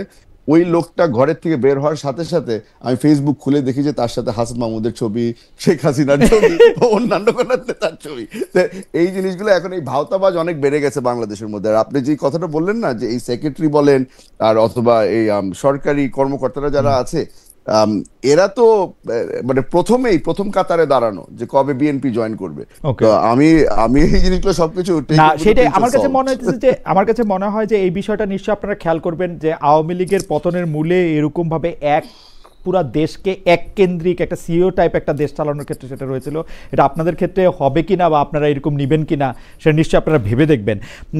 যাই হোক, আমি একটু আদিবের কাছে একটু আসতে চাই। জনাব আদিব, আপনি জানেন যে নিরাপত্তার প্রশ্ন যখন উঠতেছে তখন একটি কথা বারবার আসছে যে 9,000 মানুষকে অস্ত্র প্রশিক্ষণ দেওয়ার কথা বলা হচ্ছে, যেটা আসলে আপনারা এটাকে সাপোর্ট করেন কিনা, মানে একজন উপদেষ্টার কাছ থেকে এটা আমরা শুনছি, এটা আপনারা সাপোর্ট করেন কিনা, আপনারা এটাকে প্র্যাকটিক্যাল মনে করেন কিনা যে 9,000 মানুষকে অস্ত্রের প্রশিক্ষণ দিয়ে 300 আসনে কোনো কাজে লাগবে, আপনারা এটাকে কীভাবে দেখেন? আপনার কাছ থেকে যদি একটু ছোট করে শুনতাম। এটা আমাদের একজন দর্শকও প্রশ্ন করেছেন, আসলে 9,000 মানুষকে অস্ত্র প্রশিক্ষণ কেন দিচ্ছে সেটা নিয়ে প্রশ্ন করেন। এক আসনে 30 জন করে, 300 আসনে 9,000 অস্ত্র নিয়ে এনসিপির পক্ষে কি পাহারা দিবে জাতীয় ভোটে? আপনার কাছে একটু জানতে চাই জনাব আরিফুল ইসলাম আদিব। না, এটি কোনোভাবেই আসলে যে প্রশ্নটি তুলছে সেটির সাথে আসলে সামঞ্জস্যপূর্ণ না। কারণ আমি এখন ওই যে আপনি যেটি বললেন, আমি তো আমার দলের একটা গুরুত্বপূর্ণ জায়গায়, যে আমি কিন্তু এটা এখনো ইন ডিটেল জানি না বলতে এটা কবে আবেদনের লাস্ট ডেট, এটা নেওয়ার প্রক্রিয়া কি, কিংবা হচ্ছে ওটা কোন কেন্দ্রে, বিকেএসপির কোন কেন্দ্রে কতজন নিবে। তার মানে এটা হচ্ছে যে এটা নিয়ে আমরা, এটা একটা সরকারের একটা অফিসিয়াল ডিসিশন, সরকারের মতন জায়গা থেকে একটা সিদ্ধান্ত নিয়েছে। তবে এখানে যে বিষয়টি হচ্ছে যে আমরা এই প্রক্রিয়াটার সাথে এনসিপির কোনো ন্যূনতম দূরবর্তী সম্পর্ক নেই। কারণ আপনি জাস্ট যদি এটা দেখেন, আমি বলি যে যুব ক্রীড়া মন্ত্রণালয়ের আন্ডারে সারা দেশে যুব উন্নয়ন কেন্দ্র আছে, সেই উন্নয়ন কেন্দ্রটিতে নানা ধরনের প্রশিক্ষণ দেওয়া, সেই প্রশিক্ষণগুলোতে কারা অংশগ্রহণ করে, এখানে পুরস্কারগুলা কারা পাচ্ছে, সেগুলো হিসাব করলে দেখবেন যে এদের সাথে আসলে এনসিপির আসলে কতটুকু সম্পর্ক। অধিকাংশ ক্ষেত্রে এনসিপির সাথে কোনোতম সম্পর্ক নেই, কারণ গভর্নমেন্টের মতো সিদ্ধান্ত নেয় এবং তার মতন করে বাস্তবায়ন করে, তার মতন করে বিজ্ঞাপন দেয়। সেখানে যারা আগ্রহী তারা তাদের মতন করে অংশগ্রহণ করে এবং তাদের মতন করে তারা সেই জায়গাটিতে কাজ করে। ফলশ্রুতিতে এটার সাথে এনসিপি কে মিলানো কোনোভাবেই না, বরঞ্চ যদি এটা তো এরকমও ঘটতে পারে যে ধরেন এই 9,000-এর ভিতর দেখেছে যে ধরেন ছাত্র দলেরও তো অনেকে ট্রেনিং করতে পারে। ফলশ্রুতিতে যে আপনার আগ্নেয়াস্ত্র যে ট্রেনিং, এখানে 1 সপ্তাহ বা 15 দিন বা 1 মাসের ট্রেনিং এ যে কেউ হচ্ছে, আমি বলি ভাই একটু 1 মিনিট। প্রথমত বিষয় হচ্ছে যে প্রশিক্ষণ তো আত্মরক্ষা এবং এটা শেখা মানে খারাপ কিছু না। আমি যখন বিশ্ববিদ্যালয়ে ছিলাম আমি তখন বিএনসিসি করেছি এবং বিএনসিসি তে আমার মনে আছে আমার 1 সপ্তাহে আমাদের সাভার বাইপাইলে একটা ট্রেনিং ছিল। সেখানে আমাদের 100 মিটার রেঞ্জের হচ্ছে আমাদের 7 রাউন্ডের ট্রেনিং করাচ্ছে। তার মানে সেই ট্রেনিং করাচ্ছে মানে কি আমি কি মানে পিস্তলের মালিক হয়ে গেছি, আগ্নেয়াস্ত্রের মালিক না, মালিক হলো। এটা আমি ট্রেনিং ওই সময় করেছিলাম, এখন ওটা আমি ভুলেও গিয়েছি। কিন্তু বিএনসিসি এই ট্রেনিংটার সাথে এটা একটু তফাৎ আছে না? এটা তো তাদেরকে আসলে না বিএনসিসি তো একটা রেগুলেটরি বডির মাধ্যমে চলে, এখানেও যুব উন্নয়ন কেন্দ্র মন্ত্রণালয় একটা রেগুলেটরি মাধ্যমে চলবে।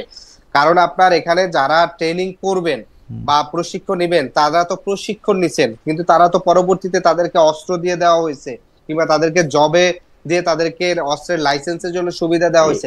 এই ধরনের তো কোনো প্রসিডিউর নেই। এই ইলেকশনে তাদের সাথে কোনো ইলেকশনে তাদের এই ইলেকশন তাদের কোনো ধরনের দুর্বৃত্তি সম্পর্ক তো নাই, বরঞ্চ যদি আবার এরকম যদি হয় ইলেকশনে, ভাই আমি জাস্ট একটু বলি, যদি এরকম হয় যে ইলেকশনে দেখা যায়, আমরা দেখলাম আসিফ মাহমুদ ভূঁইয়া তিনি স্বতন্ত্র ইলেকশন করলেন, বিএনপি তার আসনে হচ্ছে ক্যান্ডিডেট দিল না, কিংবা হচ্ছে নাহিদ ইসলামের জায়গায় হচ্ছে বিএনপি ক্যান্ডিডেট দিল, তো তখন তো ঘটনা উল্টো হইতে পারে, রাইট, হইতে পারে। তাহলে এই যে শুধুমাত্র ব্যক্তি ধরে দল চিন্তা করে হচ্ছে সমালোচনা করা, এটা আমি মনে করি আসলে আমার কাছে উল্টো ভাও দুইটাই আসলে মানে একটু ভয়ঙ্কর, মানে উল্টো যদি হয় ভাও যদি হয়, এটা দুইটাই ভয়ঙ্কর।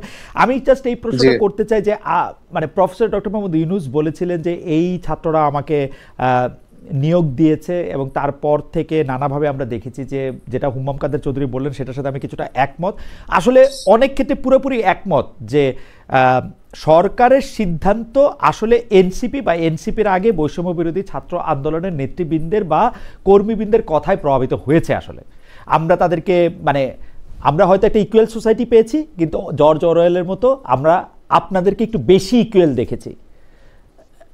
এইটা কি আপনি মানেন কিনা, যে মানে আপনারা একটু একটু মানে এই সরকারটা আপনাদের, নাহিদ ইসলাম সাহেব বাইরে হওয়ার পরে অবশ্য বলতে শুরু করেছে যে সরকারটা আমার না, কিন্তু এখানে বিষয় যেটা হয়েছে কি খালেদ ভাই, সেটি হচ্ছে যে এই সরকার শুধু আমাদের না, বিএনপিও আমাদের ছিল, জামাতও আমাদের ছিল। আন্দোলন যখন 1-1.5 মাস চলছে, তখন ওই নাহিদ ইসলাম কিংবা হাসান সারিসরা যে কর্মসূচি দিচ্ছেন, ওই কর্মসূচির হুবাহু দাড়ি কমা অনুযায়ী তারেক রহমান তার নেতা কর্মীদের পালন করা দিচ্ছেন। ফলশ্রুতিতে সময়ের সাথে সাথে এটি ডিপেন্ড করছে। গভর্নমেন্ট যখন প্রথম ফর্ম হয়েছে, তখন রাজনৈতিক দলগুলো ঐক্যবদ্ধভাবে থাকার চেষ্টা করছে। তখন দেখা গেছে যে শিক্ষার্থীরা কোনো সিদ্ধান্ত গ্রহণ করলে বিএনপি বলেন, জামাত বলেন, তারাও কোর্ডিয়ালি সেটারে ইতিবাচক ভাবে নিচ্ছে, সহযোগিতা করেছে, দেশের স্টেবিলিটির ক্ষেত্রে, আইন শৃঙ্খলা, মানে নানা ক্ষেত্রে সরকারকে সহযোগিতামূলক ছিল। কিন্তু যখন এটি আস্তে আস্তে এগিয়ে গেছে এবং এনসিপি কিংবা পরবর্তীতে একটা রাজনৈতিক শক্তি আকারে হাজির হওয়ার চেষ্টা করেছে, তখন হচ্ছে রাজনৈতিক দলগুলো রাজনৈতিক ভাবে ক্ষমতার প্রশ্নে তারা আলাদা আলাদা হয়েছে এবং তারা এনসিপি কে বিপরীত কিংবা হচ্ছে দ্বিমত তৈরি হয়েছে। তো ফলশ্রুতিতে এই জায়গাটি যেটি আপনি বলেছেন যে গভর্নমেন্টের আমাদের দ্বারা প্রভাবিত হয়েছে, বিষয়টি এরকম না, বরঞ্চ আমি মনে করি 5ই আগস্ট এবং তার পূর্বে থেকে গত 2 বছরে এনসিপি কিংবা বৈষম্য বিরোধী শিক্ষার্থীরা যে লিডারশিপ ছিল, তারা অনেক গুরুত্বপূর্ণ সিদ্ধান্ত নিয়েছে। সেই সিদ্ধান্তগুলো পজিটিভ ছিল বলেই বাকি রাজনৈতিক দলগুলো ইতিবাচক ভাবে সাড়া দিয়েছিল এবং সেই অনুযায়ী সেটির একটি ফলো আসছে। ফলশ্রুতিতে এখন যেটি হয়েছে যে বরঞ্চ আমি দেখি যে এরপরে যখন রাজনৈতিক দলগুলো রাজপথে শক্তি প্রদর্শনের মাধ্যমে তার দাবি দেওয়া আদায় করে নিয়েছে, সেটির ক্ষেত্রে তারা প্রভাবিত করেছে। আরেকটা এখানে এই কথাটা ঠিক বলছেন আদিব সাহেব, কারণ হচ্ছে যে আমরা কিন্তু দেখেছি যে এনসিপির দাবি দেওয়া, মানে এনসিপি বা তা এনসিপির জন্মের আগে বৈষম্য বিরোধী ছাত্র আন্দোলনের দাবি দেওয়া যত সহজে সরকার মেনেছে, তত সহজে সরকার কি বিএনপি, জামায়াত বা অন্যান্য দলের দাবি মেনেছে? আপনার কাছে এরকম মনে হয়? আমরা দেখেছি যে আরো বেশি মেনেছে। তাই এনসিপি কিংবা ইয়ারা তো রাজপথে আন্দোলন সংগ্রাম করছে, আর বিএনপির তো দাবি দেওয়া জাস্ট এক লন্ডন বৈঠকের মাধ্যমে সব দাবি দেওয়া মেনে নেওয়া হয়ে গেছে। না, বৈঠক তো আপনারা মানে বৈঠকটারে তার আপনি দাবি দেওয়ার কথা বলতে পারেন। এখন প্রধান উপদেষ্টা যদি আপনাদের প্রধান উপদেষ্টা যদি লন্ডনে গিয়ে বৈঠক করেন, সেটা তো আর বিএনপির দোষ না, বিএনপি শক্তি বলতে পারেন আপনি। মানে ওই তো মানে শক্তি বলেন, মানে দাবি দেওয়ার পূরণের ক্ষেত্রে বলেন বিএনপির, মানে এখানে একটা বিষয় হচ্ছে কি, মানে যেহেতু ছাত্র, মানে এটাকে বললে একটা ইয়া করা যায়, একটু সরল ভাবে দেখা যায়। ফলশ্রুতিতে যেটা হয়েছে যে এই গভর্নমেন্ট সরকারকে ছাত্ররা নিয়োগ দিয়েছে, অথচ এই সরকারের প্রত্যেকটি উপদেষ্টা নিয়োগের আগে তারেক রহমান, তারপরে শফিকুর রহমান বলেন, তাদের নাম ধরে ধরে তাদের বিষয়, যাদের বিষয় ভেটো দিচ্ছে তারা আসতে পারে না, যাদের বিষয়ে তারা সম্মতি জ্ঞাপন করছে তারা গভর্নমেন্টে যেতে পেরেছে। তো ফলশ্রুতিতে কিন্তু দিন শেষে ছাত্রদেরকে বলে যেটা হয়েছে যে আপনি দেখবেন যে প্রত্যেকটা নিয়োগের ক্ষেত্রে বিএনপি, জামাত অধিকাংশই তারা তাদের মতন করে স্টেক নিয়েছে। ফলশ্রুতিতে এটা হচ্ছে কি, ওই যে ছাত্রের উপরে বলে দিয়ে, মানে দোষটা সরকারের, দোষটা ছাত্রদের উপরে, সরকারের ভালোটা রাজনৈতিক দলগুলো তারা। জনাবাদিব আমার মনে হয় যে আপনি আপনার রাজনৈতিক নেতৃবৃন্দের সঙ্গে আরো বেশি করে নিশ্চয়ই এই বিষয়টা আরো বেশি জানেন, কিন্তু আমি যতদূর জানি যে কেবলমাত্র বিএনপির বা জামায়াতের সাজেশনে কোনো উপদেষ্টা আসলে নিয়োগ হয় নাই। বিএনপির পছন্দের উপদেষ্টা আপনাদেরও পছন্দ ছিল, যেটা আপনাদের পছন্দ ছিল না সেটা আপনার নাম কেটে দিয়েছেন আসলে। মানে আপনি এরকম আমার মনে হয় আমরা এখন খোলাখুলি কথা বলতেছি, আপনি একজনের নাম করতে পারেন যে এটা আপনারা উপদেশটা আপনাদের পছন্দ হয় নাই বা আপনারা জানতেন না, এরকম না, কেউ না। ছিল না। কিন্তু ওই সময় আপনারাই আসলে মানে যেটাকে বলে না, না। ড্রাইভিং সিটে, সেটাতে আপনারাই ছিলেন। না না না না, এখানে ড্রাইভিং সিটটা আসলে বিষয়টি সেরকম ছিল না। এখানে বিষয়টি হচ্ছে যে ওই মোমেন্টে উপদেষ্টা ফরমেশনটা কিভাবে হয়েছে। হুম, এনসিপি বৈষম্য বিরোধীর পক্ষ থেকে যে লিয়াজু কমিটি করা হয়েছিল আমাদের 6 সদস্য, হুম, লিয়াজু কমিটি যার সমন্বয়টা করেছে, হুম, কিছু ক্ষেত্রে তারা যেমন ধরেন আমরা বিএনপির সাথে আলাপ করছি, বিএনপির ঠিক আছে এদের বিষয়ে তাদের আপত্তি নাই, হুম, কিংবা হচ্ছে আমরা কিছু সিভিল সোসাইটির পক্ষ থেকে মতামত নিয়েছি, হুম, আমরা ধরেন হচ্ছে জামাতের থেকে নিয়েছি। এখানে বলা চলে যে গভর্নমেন্টের তখন ধরেন ডক্টর ইউনূস তার একটা নিজস্ব একটা ধরেন দৃষ্টিভঙ্গি ছিল, বলা চলে যে আর্মির প্রধানের তার একটা দৃষ্টিভঙ্গি ছিল। এই যে দৃষ্টিভঙ্গিগুলো ছিল সেই জায়গা থেকে আমরা একটা তালিকা করে গভর্নমেন্টকে প্রপোজ করছি যে হ্যাঁ এটা করা যেতে পারে কিনা। তখন গভর্নমেন্ট দেখছে ওই তালিকা কিন্তু তাদের মতন করেও কিন্তু তারা জি, পরিবর্তন ইনু সাহেব লোক দিচ্ছেন। কিন্তু না, আপনারা এই আলোচনাটা আমার কাছে এখন খুবই ভালো লাগতেছে। কিন্তু আপনি যদি জাস্ট একটা কথা বলেন যে উপদেষ্টা পরিষদে যদি 19-20 জন যদি এখন পর্যন্ত থাকা থাকেন, এর মধ্যে কতজন আপনাদের অপছন্দের লোক, মানে আপনারা কোনোভাবে এদের দিতেন না, এরা বিএনপি আওয়ামী লীগ বলছে বলে, আওয়ামী লীগ না বিএনপি জামাত বলছে বলে আপনাদের গিলতে হয়েছে, এরকম কয় পার্সেন্ট লোক আছে বা কতজন আছে? না, এখানে ওইরকম বিষয়টি সেরকম আসলে সিদ্ধান্ত হয় না। বিষয়টি হচ্ছে যে উপদেষ্টারা যখন আচ্ছা, দায়িত্ব আরেকটু নিয়েছে- অন্যভাবে বলি, আপনাদের একেবারে ভেটো সহ কেউ কি উপদেষ্টা হইতে পারছে? একজনও আমার জানা মতে কিন্তু পারে নাই, কারণ আপনারা স্পেসিফিক ভেটো দিচ্ছেন, সেই লোক উপদেষ্টা হয় নাই, একটুকু আমি জানি। না, এটা তো তারেক রহমানও ভেটো দিচ্ছেন, সেই লোক উপদেষ্টা হইতে পারেন এরকম তো অনেক সেই লোক আছে। উপদেষ্টা না হলে সেই লোক অন্য কিছু হয়েছে। না, সে লোক কিছুই হইতে পারেন না। আচ্ছা ঠিক আছে, সারা কামালের তিনি কোনো দায়িত্বে আসতে পারেন না। আচ্ছা ঠিক আছে, ঠিক আছে জনাব আদিব, আমি আপনাকে ধন্যবাদ জানাই। আমি একটু জনাব হুমাম কাদের চৌধুরীর কাছে যেতে হবে। জনাব হুমাম কাদের চৌধুরী, আপনার কাছে যদি একটু আমরা জানতে চাই যে অনেকগুলি বিষয় জনাব আরিফুল ইসলাম আদিব বলেছেন। তিনি বলেছেন যে মানে এই নির্বাচনটা নেওয়ার সময় বা এই সরকারটার বিভিন্ন বিষয়ের ক্ষেত্রে বিএনপি সহ অন্যান্য রাজনৈতিক দলের যে অবদান বা পরিস্থিতি ছিল সেইটা আসলে কীভাবে কাজ করেছে। আমি এটার সাথে খালি একটু যোগ করতে চাই যে বিএনপি নানা সময়ে এই যে সংস্কারের ব্যাপারে অযথা প্রতিটি বিষয়ের মধ্যে থেকে কথা বলে ডিসেন্ট দিয়ে এটিকে আসলে দূরবর্তী করেছে, এবং ইলেকশন যে আজকে ফেব্রুয়ারিতে হতে হলো, এটা একটা বড় কারণ জুলাই সনদ বা জুলাই চার্টারের প্রতি বা জুলাইয়ের স্পিরিটের প্রতি আপনাদের এক ধরনের আমি বলবো এক চোখ বন্ধ নীতি। আপনি যদি একটু মন্তব্য করতেন যে এই সরকারের মধ্যে আপনাদের স্টেকই বেশি। আপনারা বললে সরকার প্রধান গিয়ে লন্ডনে গিয়ে দেখা করে আসে আপনাদের সঙ্গে, কিন্তু আপনারা এই সরকারের যা কিছু মন্দ তার দোষ আবার দিতে চান আপনারা সরকার এবং এনসিপির প্রতি। একটু যদি শেষ কথাই আমাদের এটা আপনি যদি একটু বলেন। খালেদ ভাই, তাহলে আমি তাহলে একটু আদিব সাহেব যে কথাটা বললো ওটা দিয়ে শুরু করি, তারপর আপনার সাথে আমি যোগ করে দিব। আমাদের একটু গ্রামের ভাষায় বলি যে আমার একটা প্রিয় খালা থাকে, ওই খালাটার কাছে আমি ঈদের দিন যদি যাই, আমি গিয়া বললাম যে এই ঈদে আমার একটা মোবাইল দিবা, একটা শার্ট দিবা, একটা পাঞ্জাবি দিবা, একটা জিন্স প্যান্ট দিবা।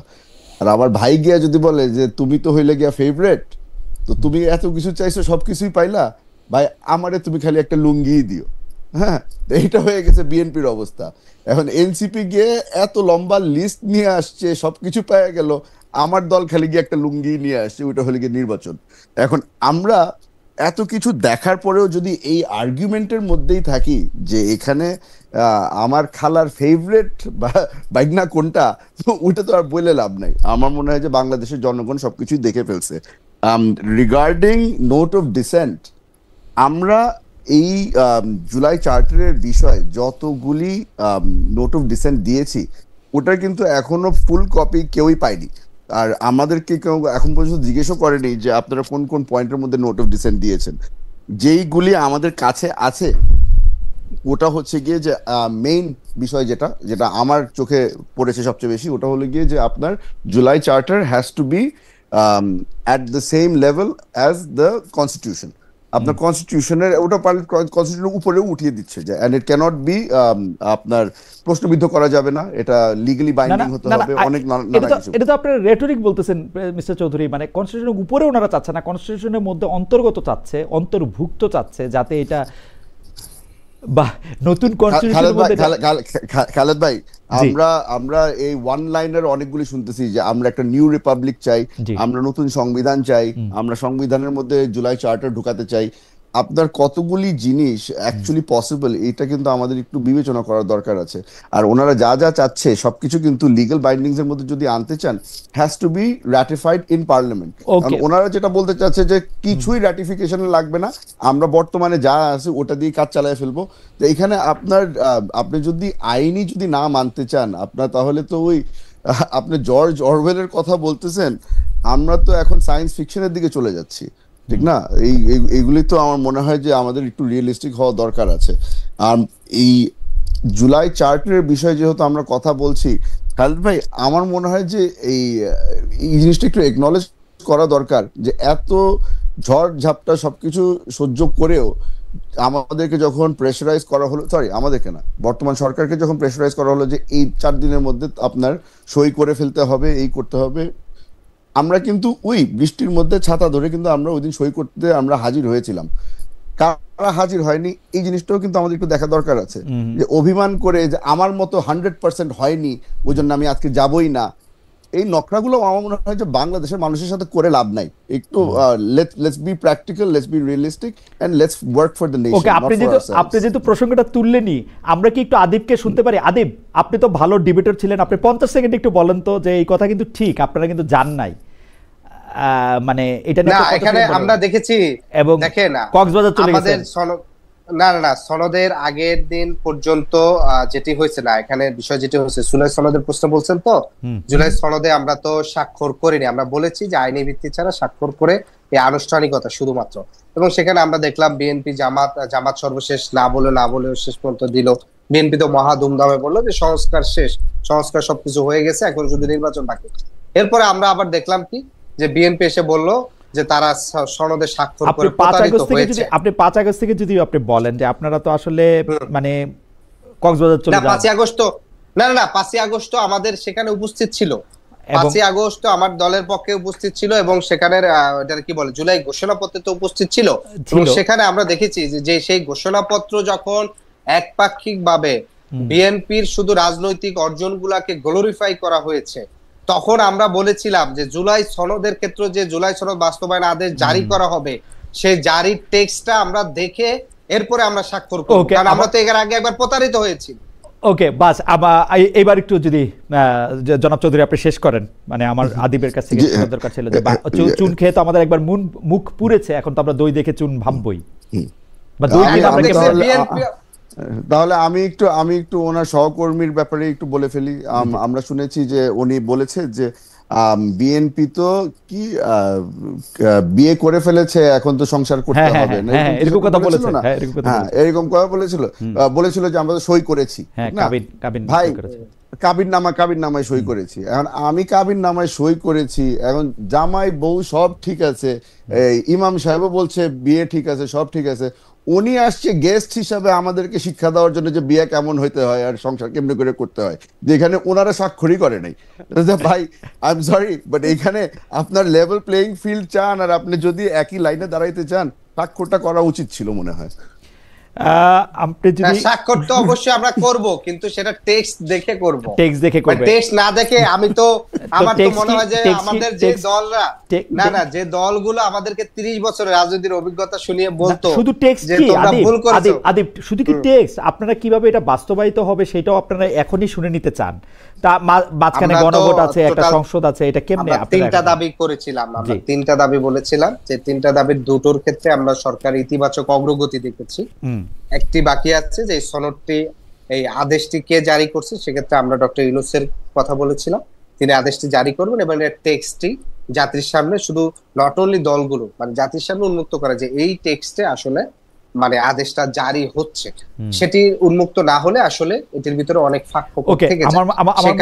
আমার মনে হয় যে উন্মুক্তের কথা বলেছেন। হুমায়ুন কাদের চৌধুরী, আপনি যদি বলে শেষ করতেন যে গণভোটটা নিয়ে আপনি কোনো ধরনের জটিলতা দেখেন কিনা, এখন নির্বাচন নিয়ে কোনো সংশয় দেখেন কিনা, যে প্রশ্ন আমি আগে করেছিলাম সেটা বলে যদি আজকে শেষ করেন। আজকে অনেক আমার মনে হয় যে এখানে গণভোটের বিষয়ে আপনি বলেন বা অন্য এই সামনে নির্বাচনের কথা বলেন, আপনার মেইন যেই জিনিসটা একটু নজর রাখতে হবে ওটা হচ্ছে গিয়ে আমরা যারা যারা বর্তমানে বাংলাদেশে বাস করছি, যারা যারা রাজনীতির সাথে জড়িত আছি, আমাদের সকলের কিন্তু একজন আরেকজনের প্রতি একটু গুড ফেইথ রাখা দরকার আছে। যে জিনিসটা বাংলায় বলা হয় যে নিয়ত সবার যদি ভালো হয়ে থাকে তাহলে আশা করি সবকিছুই ভালো থাকবে সামনে। আমার মনে হয় যে আমাদের মধ্যে আর এনসিপি জামাতের মধ্যে যেই বর্তমান টেনশন আছে ওই জিনিসটা খুব ইজিলি রিজলভ করা যায় যদি আমরা একজন আরেকজনের উপরে একটু ভরসা রাখি আর যদি লাইন অফ কমিউনিকেশন ওপেন থাকে। এই জিনিসটা মনে হয় যে আমার মনে হয় বাংলাদেশের রাজনীতি উইল বি মাচ ইজিয়ার। আমার মনে হয় যে পরিস্থিতি এখন একটু ভালোর দিকে যাচ্ছে। আমার টেক হচ্ছে পরিস্থিতি ভালোর দিকে যাচ্ছে, রাজনৈতিক দলগুলির মধ্যে ব্যবধান ঘুচতেছে। রাজনৈতিক দলগুলির মধ্যে যদি ব্যবধান ঘোচার একটা লক্ষণ বোঝা যায় হচ্ছে রাজনৈতিক দলগুলি যখন সাংবাদিকদের আক্রমণ করতে থাকে তখন বোঝা যায় যে রাজনৈতিক দলগুলির ভিতরে ভিতরে আসলে এক ধরনের ঐক্যমত্য প্রতিষ্ঠিত হচ্ছে। কারণ সাংবাদিকরা বা অন্য গোষ্ঠীর লোকেরা যখন শত্রুতে পরিণত হয় তখন নিজেদের মধ্যে এক ধরনের একীভূত হয়। সেটা আমরা গত 30-40 বছরের বা 10-20-30-এর অভিজ্ঞতা থেকে জানি। তবে যাকেই প্রতিপক্ষ গণনা করা হোক না কেন, আমার আহ্বান থাকবে এনসিপির তরুণ নেতার প্রতি এবং বিএনপির তরুণ, মানে not that Tarun like Adib.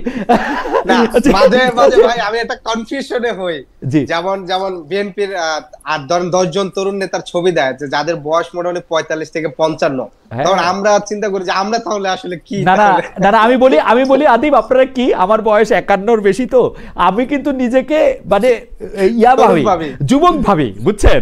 হুম্মামকে তরুণ ভাবি, আপনাদের তরুণ তর ভাবি আর কি, বুঝছেন? কারণ লাইফ এক্সপেক্টেন্সি বাড়ছে, তো আপনারা যদি আমাদেরকে এখন বুড়া বলেন তাহলে এটা আমাদের জন্য একটা এটা কষ্ট না, কষ্ট না, ঠিক আছে, বুড়া বলেন, গালি টালি একটু কম দেন, বুড়া টুরা বলেন, অসুবিধা নাই। জনাব হুম্মাম কাদের চৌধুরী, না গালিও দেন, আমরা সবাই ইয়াং এট হার্ট, জনাব হুম্মাম কাদের চৌধুরী এবং জনাব আরিফুল ইসলাম আদিব, আপনাদের অনেক ধন্যবাদ। আজকে যদিও একটু আলোচনাটা একটু তাত্ত্বিক পর্যায়ে হয়েছে, তবে অনেক দর্শক আমাদের সঙ্গে ছিলেন, অনেকগুলি গুরুত্বপূর্ণ বিষয়ে আলোচনা হয়েছে এবং আমরা চাইবো যে আলোচনার স্পিরিটটা ঠিক থাকে এবং এই স্পিরিটটাকেই আমি আসলে জুলাইয়ের স্পিরিট মনে করি, যেখানে সব পক্ষে সব মতের সব কথার সব দলের কথা মানুষ শুনতে পারে। এবং আমিও মনে করি যে নিজের রাইট, মানে এটা আমি মনে করি আসলে নিজের রাইট প্রোটেক্ট করা হচ্ছে একটা ইনস্টিংক্ট, আমরা সবাই তাই করি, কিন্তু আপনি যখন অন্যের রাইট প্রোটেক্ট করতে পারবেন তখনই আসলে আপনি প্রকৃত গণতন্ত্রী হয়ে ওঠেন এবং যে আপনার বিপরীত ধর্ম বা বিপরীত মত ধারণ করে। আপনাদের দুজনকে অনেক ধন্যবাদ। আমরা পরের অনুষ্ঠানে নিশ্চয়ই আবার কোনো না কোনো সময় আপনাদের সঙ্গে দেখা হবে। Thank you so much.